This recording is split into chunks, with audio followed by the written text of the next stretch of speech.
বন্ধুরা, আজকে একটা নতুন গল্প নিয়ে আসলাম তোমাদের মাঝে। এটা সত্য এবং বাস্তব জীবনের ঘটনা। শেষ পর্যন্ত শোনার অনুরোধ রইল। শুনলে তোমার মধু চলে আসবে। দেরি না করে চলো শুরু করা যাক। তখন আমি কিশোর, বয়স 13 পার হয়নি হবে। ও সব কিছু না বুঝলেও হাতের কাজ ঠিকই বুঝতাম। আমার এখনও মনে আছে, আমি মহাখালী নিয়ে ওভারব্রিজের নিচে থেকে প্রথম বই কিনেছিলাম যখন ষষ্ঠ শ্রেণীতে পড়ি। 20 টাকা দিয়ে খুব কষ্ট করে বহুবার কিনতে গিয়েও ফিরে এসেছিলাম।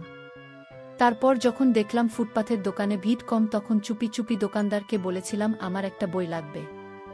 দোকানদার আমাকে ঝাড়ি দিতে পারে এই ভয়ে ছিলাম, কিন্তু না, দোকানি তার ব্যবসায়িক ভঙ্গিতে আমার দিকে তাকিয়ে একটা বই পেপারে মুড়িয়ে আমাকে বলল, 20 টাকা দাম। আমি কোনো মতে টাকা দিয়ে বই নিয়ে দৌড়। তারপরেও অনেক বই কিনেছি, কিন্তু আমি গল্পেরগুলো কিনতাম না। ছোট স্টিকার কিনতাম প্রত্যেক কিস্তির টাকা করে। গল্পের ছবি ঝাপসা থাকায় আর বয়স কম থাকায় পড়ার প্রতি হয়তো আগ্রহ কম ছিল। তাই কিনতাম ছবির সব বই একত্র করে সামনে রেখে তারপর হাতের কাজ করতাম। মাঝে মধ্যে ব্যথা হয়ে যেত। একবার এক বড় ভাইয়ের সাথে সিনেমা হলে ও সব সিনেমা দেখতে গিয়েছিলাম। বিচিত্রা সিনেমা হলে, ছবিটা আজও মনে আছে। পরে বহু খোঁজাখুঁজি করে ইউটিউব এর মাধ্যমে পেয়েছিলাম। ছবিটার নাম কি, দালিয়ার কঠিন তো ব্রাশের ইতালিয়ান। এই ফিল্ম সেনা গন্ডির বিশালাকার একটি বয়স্ক লোককে হাত ধরে খাওয়াচ্ছে। এখনও মনে মনে ভাবলে মনে হয় যে আমার মুখে পুড়ে দিচ্ছে। শেরিনা গন্ডির অনেক মুভি নামিয়ে দেখছি, আর তার সিনেমা দেখতে আমার খুব ভালো লাগত। ডিসেম্বর মাস, শীতকাল। আমি তখন সপ্তম শ্রেণীর ফাইনাল পরীক্ষা দিলাম। নিয়মমাফিক দাদিকে দেখতে যেতে হবে। আবার সামনে কোরবানির ঈদ।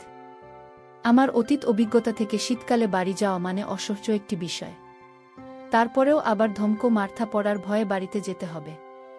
প্রতি বছর ফাইনাল পরীক্ষা শেষ হলেও ঈদ করতে গ্রামের বাড়িতে যাওয়া হতো। প্রায় ঈদের 2 সপ্তাহ আগে বাবা আমাদের বাড়িতে দিয়ে আসতেন। 2 দিন থেকে আবার চলে যেতেন ঢাকায়, কারণ তার অফিস খোলা। আমার গ্রামের বাড়ি দিনাজপুর জেলার বিরামপুর গ্রাম যাওয়ার একমাত্র পথ। দীর্ঘ লঞ্চ যাত্রা, লঞ্চে যেতে আমার খুব ভয় করত, কারণ আমি সাঁতার জানি না। তাই আমার দাদি তখন বেঁচে ছিলেন, যদি উনার অবস্থা খুব ভালো ছিল না। যখন তখন উনার যায় যায় অবস্থা। উনার সেবা যত্নের জন্য ফুফু ও ফুফাতো বোন ছিল। আমাদের গ্রামের বাড়ি থেকে ফুলের গ্রামের বাড়ি অনেক দূরে ছিল, তাই ফুফু ও বোনেরা পালাক্রমে তাদের সেবা করত। আমার ফুফাতো বোন ছিল 2 জন। তারা 2 ভাই ও 2 বোন। বড় বোনের নাম মুক্তা ও ছোট জনের নাম রিক্তা। দীর্ঘ লঞ্চ যাত্রায় কেবিনে বসে খুবই বিরক্ত লাগছিল। নদী থেকে প্রচণ্ড কনকনে বাতাস বইছিল। তাই কেবিনের বাইরে চলে এলাম, যেখানে সূর্যের আলো পড়ছিল। লঞ্চের বাহিরটা বেশ ভালোই লাগছিল। রোদ একটু শরীরটা গরম করে নিচ্ছি। একটু দূরে একজন 25-26 বছর বয়সী মহিলা তার ছোট বাচ্চাকে নিয়ে নৌকা দেখাচ্ছে। আর কি যেন বলছে। মাঝে মধ্যে পিচ্চিটা আর গাল ধরে টানে। আমি একটু কাছে যেতেই জিজ্ঞেস করলাম, তোমরা যাবা কোনো গ্রামে? আমি বললাম, বিরামপুর গ্রামে। মহিলা বলল, ও তাহলে তো অনেক দূর। আমরা যাব নবাবগঞ্জ। চিনো? আমি বললাম, জবিনা, আমি চিনি না। মহিলা বলল, এই তো পরের স্টেশন, প্রায় আশা করছি 30-40 মিনিট লাগবে। একটু পর আংটি টাইপ মহিলা নিচু হয়ে আবার বাবুর গাল ধরে টানাটানি করছে। এমন সময় আমি খেয়াল করলাম, উপর দিয়ে দেখা যাচ্ছে। আমার তো চক্ষু যাই যাই অবস্থা। অনেকটা দেখেও না দেখার ভান করছি। এদিক ছোটে মিলা ও কেমন যেন হয়ে যাচ্ছে। তখন আমি ছোট ছিলাম বিধায় ভেতরে কিছু পড়া শুরু করিনি। এভাবে প্রায় 5 মিনিট কেটে গেল। একটু পর আংটি লঞ্চের বাথরুমে গেলেন। আমি যেখানে দাঁড়িয়েছিলাম, বাথরুমটা তার সামনেই। লঞ্চের শেষভাগে তেলের ড্রাম এর কাছেই উনি বাথরুমে যেয়ে দরজা লাগিয়ে দিলেন। কিন্তু হাই কপাল, দরজাও এমন তারের গুণা দিয়ে পেঁচানো লোক, ফলে দরজা লাগালেও অনেকটা দেখা যেত। আমি একটু ভালো করে খেয়াল করতেই ভেসে উঠল সেই চিট আকাঙ্ক্ষার জিনিস। আর সেখান থেকে বাহির হচ্ছে অজস্র পানির ধারা। একটু পরন্ত বিকেলের রোদের আলো আমাকে এদিক দিয়ে অনেকটা উপকার করছে। বাস্তবে প্রথম দেখলাম এই কি জিনিস। এই বয়সে এখন মনে পড়ে সিটি। এমনটা দেখে আমার মনে হলো আঙ্কেল অনেক শক্তিশালী। একটু পরে নেমে পড়ল তার গন্তব্যস্থানে। নামার সময় তিনি আমার দিকে তাকিয়ে একটু হাসলেন। আমার মনে হয় তিনি ধরে ফেলেছেন। আমি তার সব দেখে ফেলেছি। তারপর প্রায় 2 ঘন্টা লঞ্চে বসে আমি তাকে কল্পনা করেছি। স্টেশনে আমার চাচাত ভাইরা হাজির ছিলেন। তারা আমাদের ব্যাগগুলো মাথায় নিয়ে গ্রামের দিকে রওনা হলেন। আমিও তাদের পিছু পিছু হাঁটা দিয়ে অবশেষে বাড়ি পৌঁছলাম। বাড়ি পুরো গমগম করছে। আমরা আসার খবর পেয়ে আমাকে এটা ওটা জিজ্ঞেস করছে। আমার তো কোনো দিকে মন নেই। কখন নিজেকে শান্ত করবই তাহলে আছি। এমন সময় আমার ফুফাতো বোন রিক্তা লেবুর শরবত নিয়ে এল। সে আমার বয়সের থেকে ৩ বছরের বড়, দিনাজপুর সরকারি মহিলা কলেজের এইচএসসির প্রথম বর্ষের ছাত্রী। তার গায়ের রং হলদে ফর্সা। এই রং আমি নিজেও পছন্দ করি। আমাকে জিজ্ঞেস করল, কেমন আছিস? আমি বললাম, ভালো। পড়ালেখা কেমন চলে? পরীক্ষা কেমন হয়েছে? পাশ করবি তো? ভালো হয়েছে। আমি বাথরুমে যাব এই বলে আমি রওনা দিলাম। কিন্তু রিক্তা পা ও দেখি আমার পিছে পিছে আসে। আমি বললাম, তুই আসছিস কেন? সে বলল, সন্ধ্যা পড়ছে, যদি আবার ভয় পাচ্ছে। বাথরুমে ঢুকে দরজা লাগাতে আসলে ভয় পেয়ে গেলাম। পুরো অন্ধকার বাথরুমটা ছিল, গাছগাছালির ভিতর ঝিঙি পোকার ডাক। তার মনে হয় যে কোনো সময় নষ্ট হয়ে যেতে পারে। ভয়ে নিজেকে আর শান্ত করা হলো না। ১ নম্বর কাজ করেই বেরিয়ে পড়লাম। এক কাজেই শব্দ হলো। তাতে মনে হলো আসমান থেকে জমিনের ঝর্ণা পড়ার শব্দ। এত শব্দ হলো যে কয়দিন ধরে জমিয়ে রেখেছিস? কাল সকাল থেকে জমিয়েছি।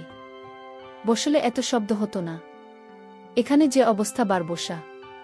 বাবা করার ডাক দিয়ে বলল, তন্ময়, তুই কি তোর দাদির কাছে ছিলি? আমি তখন দাদির কাছে গেলাম। গুটিসুটি হয়ে সবাই ওনার কাছে বসে আছেন। আমিও বসলাম। দাদি আমার মাথায় হাত বোলালেন। উনার কাছে অনেক কিছু শুনতাম। এমনও রাত গিয়েছে যে উনার কিছু না শুনে ঘুমাতাম। আজ উনি তেমন কথা বলতে পারেন না, কোনোমতে হাত পা নাড়ান। মা বলল, আগে কত কিছু শুনতে আসছি, আর এখন কাছে আসে না। চাচা চাচির সামনে মা, বাবা, ফুফু সেখানে রয়েছে। আমার পিছনে দাঁড়িয়ে আছে 2 ফুফাত বোন। বড় ফুফাত বোন অনার্স পড়েন। দেখতে সামলা হলে কি হবে, অনেক লম্বা, আর 2টা বিশাল অধিকারিণী। আমার মাঝে মধ্যে মনে হয় এরা 2 বোন। এত বড় সাইজ হলো কিভাবে? মুক্তা আপা বলে উঠল, গ্রামে এসেছি, সবার বাসায় গেছে, যাইয়া সালাম দিয়ে আসবি না? আমি বললাম, চলেন আমাদের গ্রামে, তখনও বিদ্যুৎ যায়নি। ভয় পাব রাতেই ভেবে মুক্তা আমার সাথে চললেন। তন্ময়, পড়াশোনা করিস ঠিক মতো? আমি বললাম, জবি করি। বড় আপা আমাকে বগলতলায় ধরে নিয়ে যাচ্ছে যাতে আমি ভয় না পাই। সেই অনুভূতিটা আমার খুব ভাল লাগছিল। এমনি লঞ্চে এক কাহিনী হয়েছে। কিছুই করতে দিতে পারিনি। আমিও মাথা দূরে সরাচ্ছে না। আমি ছোট, উনি কিছু মনে করবেন না, এই ভেবে মাথা কাছাকাছি করে রেখেছি। মনে মনে অনুভব করতে লাগলাম, আর যদি একটা পারতাম। এরকম করে এ বাড়ি থেকে ও বাড়ি গিয়ে সালাম জানিয়ে আসলাম। অন্ধকার। আমার ছোট মেয়ে রাগারাগি করছে, সমস্ত রাজ্যে তার মাঝেই জমা হয়েছে। দুঃখের বিষয়, তার রাগ আমি কিছুতেই থামাতে পারছি না। জায়গার অভাবে। রাতে খাবারের পর ঘুমানোর পালা। আমাদের বাড়িতে 3টা রুম। একটিতে দাদি দখল করে আছেন। আপাতত ফুফু তার সাথে ঘুমাবেন। উনি আসতেন না। আমরা এসেছি বিদায়, উনি এসেছেন। আরেকটি রুমে আব্বা, মা ও 2 ছোট ভাই ঘুমাবেন। মা আমাকে বললেন, তুই মুখ তারিক তার সাথে ঘুমায়। শীতের রাত, ভাল করে মাফলার দিয়ে কান জড়িয়ে নিবি আর লেপ মুড়ি দিয়ে ঘুমাবি। দিনের ঘরের চালের ফাঁক দিয়ে কনকনে বাতাস আসছে যে হাত পা জমে যাবে, এই জন্যেই আমি গ্রামে আসতে চাই না। রিক্তা জিজ্ঞেস করল, লুঙ্গি পারবি না? আমি বললাম, প্যান্ট পরে কি ঘুমোতে পারবি? গরম লাগবে না? না, লাগবে না। এমনি যে ঠান্ডা পড়েছে, তোর 1 নম্বর কাজ পেয়েছিস। না, রাতে ধরলে তো এই শীতের মধ্যে কে নিয়ে যাব? যা সেরে যায়, একলা যাইতে ভয় করে। তুই আয় সাথে, দাঁড়া, হারিকেন তা বাড়ানোই। সে আমার হাত ধরে হাতে হারিকেন নিয়ে গেল। কি রে তোরে না বললাম দাঁড়া, হিসেব না? প্যান্ট পরছি, বইতে সমস্যা হয়। একটু হেসে রিক্তা আমার কাছে হারিকেন রেখে প্রায় 5 গজ দূরে গিয়ে রিক্ত বসে পড়েছে। বাথরুম ঘর দূরে হওয়াতে ঘরের কাছেই ছিলাম। আমি বাঁকা চোখে দেখতে থাকলাম। আজকে আমার কি হয়েছে বুঝতে পারছি না। কপালে কি আজকে এসব জিনিস ছিল?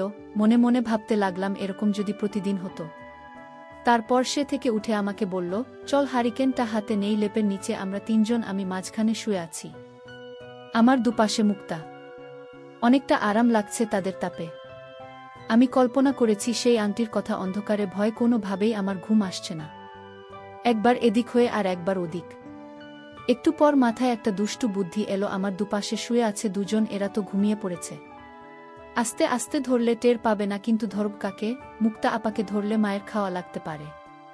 আর রিক্তাকে তো আমি তুই তুই করে ডাকি, সুতরাং ওকে ধরা ভালো। মনে মনে বেশ ভয় হচ্ছিল, যদি টের পাই তাহলে কি হবে, তবুও মনের সাহস নিয়ে ধরলাম। প্রথমে ভেবেছিলাম রিক্তা ঘুমে, কিন্তু একটু পর বুঝতে পারলাম আসলে সে ঘুমে ছিল না, ঘুমের ভান করেছিল। রিক্তার সম্মতি পেয়ে আমারও অনেক আনন্দ হয়েছিল, কিন্তু অনেক ভয় হচ্ছিল মুক্তা আপা যদি বুঝতে পারে তাহলে আমাদের সমস্যা হবে। মুক্তা আমাকে সব কিছু বলে দিতে পারে। আসলে সুখের মুহূর্ত বেশিক্ষণ থাকে না। এক সময় কখন ঘুমিয়ে পড়েছি টের পাইনি। চোখ মেলে দেখি সকাল হয়ে গেছে। প্রচণ্ড শীতে ঘুম থেকে উঠতে ইচ্ছে করছে না। এদিকে রাতে অনেক পরিশ্রম করেছি। কিভাবে রিক্তার দিকে তাকাবি, লজ্জাতেই মরে যাচ্ছি। সকাল 10টায় মায়ের বাড়িতে বিছানা ছাড়তে হলো। এর মধ্যে রিক্ত কয়েকবারও আসা যাওয়া করেছে। আমি দেখেও না দেখার ভান করেছি। ঘুম থেকে উঠে দাঁত ব্রাশ করে খেতে বসেছি, রিক্তা খাবার বেড়ে দিচ্ছে। আমার পাশের বাসার ভাবি ও এসেছেন, উনি মা ও ফুফুর সাথে কথা বলছেন। উনার শামীম আসিয়া গেছে 2008 সালে, এখনও দেশে ফেরেনি। যাওয়ার সময় আমাদের বাসা হয়ে গিয়েছিলেন। আমরা থাকি মহাখালীতে, এয়ারপোর্ট মহাখালীতে থেকে কাছে, তাই উনি আমাদের বাসায় উঠেছিলেন। উনি একবার আমার দিকে তাকায় আর একবার মার সাথে কথা বলেছেন, তন্ময় দেখি বড় হয়ে গেছ, স্বাস্থ্য হয় না কেন, কিছু খাও না নাকি? জি খাই তো, কিন্তু স্বাস্থ্য তো হচ্ছে না। ঠিকমতো খাওয়া দাওয়া করলে শরীর এমন হবে কেন? বেশি করে খেতে হবে পরে। কিন্তু বাবা না, আমি কিছু না বলে চুপচাপ খাচ্ছি। রিক্তা আসতে বলে উঠল, যে জিনিস আছে 2-3টা লাগবে। এবার আমি খানিকটা লজ্জিত হলাম। মাথা নিচু করে কোনো মতে খাওয়া শেষ করে উঠে বাইরে চলে গেলাম। কুয়াশা এখনো কাটেনি।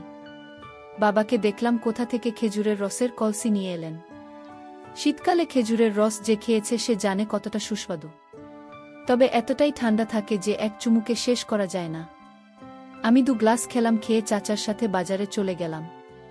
বিরামপুর লঞ্চ ঘাটের সাথেই বাজার। বিশাল সাইজের মাছ উনি গুটিকায় কিনলেন।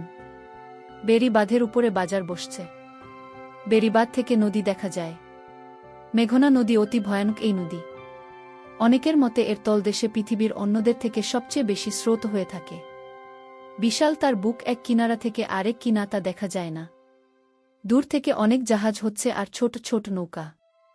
বেশ মনোরম দৃশ্য, যারা দেখেছেন তারা বুঝতে পারবেন। যাই হোক, বাজার শেষে চাচা বিড়ি ধরায় হাঁটা দিলেন। সর্ষে ফুলের হলুদ হয়ে আছে মাঠ, দেখতে এত সুন্দর যা কল্পনা করা যায় না। শীতের সকালে শিশির ফোটা জলে ফুলের পাপড়িগুলো চিকচিক করছে। দুধারের সেই হলুদ মাঠের মধ্যে দিয়ে হেঁটে যাচ্ছি চাচার পিছু পিছু। বা হচ্ছে একমাত্র বাহন এমন এক জায়গা, তখন রিকশাও চলে না। এখন চলে অবশ্য। আমি চিন্তা করেছি দুপুরে গোসল করার সময় হাতের কাজ সেরে নেব। এটা ভাবতে ভাবতে চাচার পিছু পিছু বাড়ি ফিরে এলাম। তখন বেলা 12টা। আমার চাচাতো ভাই আমার জন্য অপেক্ষা করছে অনেকক্ষণ ধরে। সে নাকি আমাকে নিয়ে খালে মাছ ধরতে যাবে। ছেলেটা আমার সমবয়সী হলে কি হবে, খুবই দুরন্ত স্বভাবের। আর মুখে তার কিছু আটকায় না। আমাকে নিয়ে আইল ধরে হেঁটে যাওয়ার সময় সামনে কোনো মহিলাকে পেলে বলে ওঠে, ভাবি আপনার গাছের মতো ঝুলে গেছে, বাইরে খাওয়াবেন না? মহিলারা চেঁচিয়ে উঠে বলে, এই ছেলেটা আমার গাছে লাউ, তোকে কেন খাওয়াব? তখন মহিলারা তারে বলে, তোর মার কাছে গিয়ে খাইতে চায়। চাচাতো ভাই গান ধরে সাথে লাউ বানাইল। মোরে বৈরাগী আমি, আর হাসি আটকাতে পারি না। মাছ ধরা শেষ হলে আমি বললাম, বাড়ি চল। কেন? বাড়ি যাইয়া কি করবি, গোসল করবি না? আমি বললাম, বাড়ি যাইয়া গোসল করব। বাড়িতেই চাষপক্ষ নিতে দুবাইয়ে গোসল করবি। লুঙ্গি গামছা কিছু আনি নাই। লুঙ্গি গামছা লাগবে না, গোসল কইরা বাড়ির জায়গা বদলায় লবি। তুই তো সাঁতার জানতো না, এই 12 তোরে সাঁতার শিখামু কলাগাছ দিয়া। তারপর চাচাত ভাইয়ের সাথে করে পুচকু নিতে গেলাম গোসল করতে। জোহরের আজান হচ্ছে। অনেক মহিলা যুবক যুবতীও এসেছে গোসল করতে। নারীরা পোস্টগুলিতে গোসল করার পর কেমন দেখায় তা অনেকে জানে। কি কি দেখা যায় আশা করি তা তোমাদের আর বলতে হবে না। তা দেখে আমার ছোট মিনা স্মরণ করিয়ে দিল নিজেকে কিভাবে শান্ত করা যায়। মহিলারাও আমার দিকে তাকাচ্ছে। এটাই গ্রামের কৌতূহল। কেউ জিজ্ঞেস করে, ছেলেটা? চাচাতো ভাই চিল্লায় বলে, তোমাগো রাতে। আমি বাড়িতে যে কাপড় চোপড় বদলানোর জন্য বল পড়ে গেলাম। গিয়ে দেখি বড় আপা গোসল করছে। আমি হুট করে ঢুকে পড়াতে এক আজব জিনিস দেখলাম। তার গায়ের রং শ্যামলা হলে কি হবে, ওই পুরো সাদা। আমি বুঝতে পারলাম না উনি এভাবে দরজা পুরো লক না করে কিভাবে গোসল করছেন। আমার দিকে তাকিয়ে হেসে বললেন, এই ছাগল দেখবি না, দরজার সামনে দড়িতে মেয়েমানুষের কাপড় ঝোলানো আছে। দরজা লক করে ভিতরে অন্ধকার হয়ে যায় দেখে লোক করি না, আর পারিবারিক গোসলখানা হওয়াতে বাইরের কেউ আসে না। আমি বললাম, জামা বদলাবো। আপা বলল, একটু দাঁড়া বাহিরে। একটু পর আমি জামা কাপড় বদলাতে শুরু করলাম। তিনি তার কাপড় চোপড় ছিলেন। পরে বাসায় চলে আসলাম। দুপুরে খেয়ে একটা ঘুম দিয়ে রাতের অপেক্ষা করতে থাকলাম। সন্ধ্যায় ঘুম ভাঙেনি তার ডাকে। তন্ময়, এই তন্ময়, উঠতে আর কত ঘুমোবি? শীত লাগে পরে উঠব। এখন ঘুমাই। রাতে ঘুমোয় কে? জায়গা থাক, জায়গা কি করবি তুই? তো মহাশয়তান, এত সব দেখতে শিখলি কোথায়? কিতে পারুম না। বিছানা ছাড়া ঘুরতে যাবি? কই যাবি? সন্ধ্যায় পাশের বাসার ভাবির বাসায় জামু, ভাবির লগে গল্প কর্মু, ভাবে বিচার দিচ্ছে তুই নাকি দূরে দূরে থাক না। জামনা, ভাল লাগছে না। গেলে তোর একটা জিনিস দেখাব। কি জিনিস আগে বল, তাহলে যাব। চলছে। আমরা দিন ভয় ঘুমাচ্ছে। ভাবির বাসায় যেতে ভাবি বলে উঠি কি? তন্ময়, লজ্জা পাও নাকি? ভাবিগুলোকে কথা কন না। শুনলাম ক্লাস 9-এ উঠবে, এখন এত লজ্জা কিসের? গ্রামে আজও ভাবিদের সাথে কথা বলবো, খোঁজ খবর নেবে, তাহলে সিনে ভাল লাগে। ভাবিদের কাছে তো দেব, ওরা সব মজা করব। এত লজ্জা ভালো না। রিক্তা একটু পর জোরেই বলে ওঠে, ওর আবার লজ্জা আছে নাকি? এখনই সব বুঝে। ভাবি মুচকি হেসে বলে, এখন থেকেই তো শিখবে। রিক্তা জবাবে বলে ওঠে, ও একটু পরে বলবো। ভাবি, ভাই তো বিদেশ গেছে, তাই আমি তোমার দায়িত্ব নেব। ভাবি বলে, না, আমার ভাই ভালো আছে। তন্ময়িক থাকুন না কেন? কিছু খাইবা নাকি? আমি বললাম না। ভাবিদের খাটের সাথে টেবিল। আমি টেবিল ঘেঁষে খাটে বসে আছি। রিক্তা টেবিলের উল্টো দিকে চেয়ারে বসে আছে। একটু পর টেবিলের নিচে দিয়ে রিক্তা পা দেখি আমার পায়ের উপর পা তুলে দিচ্ছিল। আমি কিছুই বলছি না। রিক্তা দাঁত কামড়ে বলে ওঠে, কি হাকি দেখ শয়তান। আমি বললাম, জিনিস দেখা? কি জিনিস দেখতে চান আপনার সন্তানের নানা? আমি শয়তান না, তুই শয়তান। ভাবি, কি বলব এরকম করতে? আচ্ছা ভাবি, একটা জিনিস দেখে যাও। তন্ময় নাকি তোমাকে দেখাব? ভাবি অন্য ঘর থেকে আসলেন। বললেন, কই কি দেখাবে আমার দেবর? এই যে নিচে দেখো। ছোট মিয়া রিতা, তুই তো অনেক ফাজিল তরিকা, কত ছোট সাথে এমন করতেছিস। ও ছোট হলে কি হবে? ছোট্ট একবার ছোট মেয়ে এত বড় হলো কি করে? তন্ময়, কি খাস্তি? রিক্তা মেজাজ খারাপ করছে না? আজকে রাত্রে তোর খবর আছে। ওই আল্লাহ রাখতে কি করবেন? রিক্তা কিছু করছে না। কিরে না কিছু করতে? আসলে ছোট মেয়ে ধরে ফেলব না হয়েছে, আর দুষ্টামি করছে না ওর সাথে। এরপর ভাবি একটু দূরে যে তার শীতের সোয়েটার খুলে ফেললেন। ভাবি আবার অনেক ফর্সা, বয়স মাত্র 22 বলে আমি মনে মনে বলি, কি করে এই ভদ্র আবার এই শয়তান। তবে তা দেখে আমার বেশ সুটসুটি লাগছিল। ভাবি সাদা রঙের পড়েছে। রিক্তা আমার দিকে তাকিয়ে বলে, কি দেখ, চোখ কানা করে দিন। এরপর ভাবি বলে, আগে বলবে না আমার দেবর? তার দাবি না হয় একটু পূরণ করতাম। রাতে ঘুমানোর সময় গত রাতের মতো একই ঘটনা শুরু করলাম। আজকে কোনো দ্বিধা নেই। প্রথমে একটু বাধা দিলেও পরে আমার হাতের ঝটকায় কোনো বাধা দিল না। অনুভূতি অন্যরকম। সবশেষে আমার কানে কানে ফিসফিস করে বলে উঠল, আমি কাল চলে যাব। শুনেই আমার মন খারাপ হয়ে গেল। তাহলে কি আমার ভালোবাসার পর্ব এখানেই শেষ? আমি বললাম, কেন? প্রতি উত্তরে বলল, বাবা বাড়িতে একা, মাও এখানে, তার রান্না বান্না করতে সমস্যা হয়। তারপর সারা রাত আমার নির্ঘুম কেটেছে। শীতের ঘুমের সবাই স্বর্গে তাদের নাকের ডাক আমাকে জানান দিচ্ছে, কিন্তু আমি নাক ডাকতে পারছি না। একদম ভোরের দিকে আমি ঘুমিয়ে পড়লাম। ঘুম ভাঙল দুপুর 2টায়। ঘুম থেকে উঠে দেখি রিকশা চলে গেছে। মুখটা পা ও চলে গেছে দাদির দেখার জন্য। ফুফু আছেন ওদিকে, আমার বাবাও চলে গেছে সকালের প্রথম লঞ্চ ধরে। তার অফিস এখনো বন্ধ দেয়নি। সরকারি চাকরি করেন উনি, আসবেন ঈদের 2 দিন আগে। বিছানা থেকে নামতে মন চাচ্ছে না। গতকাল মনে হয়েছিল গ্রামে আসায় অনেক মজা করতে পারছি, মন প্রফুল্ল। কিন্তু এখন কি করব? আমি তো গ্রাম পছন্দ করি না। মাঝে মধ্যে ধোয়াও করতাম। দাদি কবে মরবে, তাইলে আর গ্রামে আসা লাগবে না। আমার সব বন্ধুরা ঢাকায় ঈদ করবে, কত মজা করবে ভেবে মনটা খারাপ হয়ে গেল। বিকেলে একা একা ঘোরাঘুরি করছিল, মনটা বেজায় খারাপ। গ্রামের ক্ষেতের আইল ধরে হেঁটে চলেছি। সর্ষে ফুলের হলুদ মাঠ। কেউ একজন আমাকে দূর থেকে ইশারা করে ডাকছেন। একটু সামনে এগোতেই বুঝলাম আমার জেঠাত ভাই। তিনি আমার থেকে বয়সে 10 বছরের বড়। শ্রদ্ধা বিয়ে করেছেন।